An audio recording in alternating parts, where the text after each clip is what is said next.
Mill-lejla t-tielet edizzjoni tal-Malta Military Games jerġgħu jsiru fil-Barracks ta' Ħalluqa mill-Forzi Armati ta' Malta.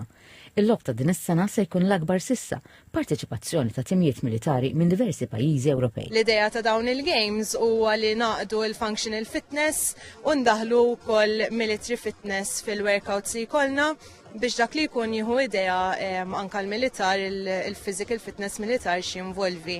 L-isfidi jinkludu affarijiet bħal tire flips, vehicle pulls u movimenti b'iżjed f'ambjent militari.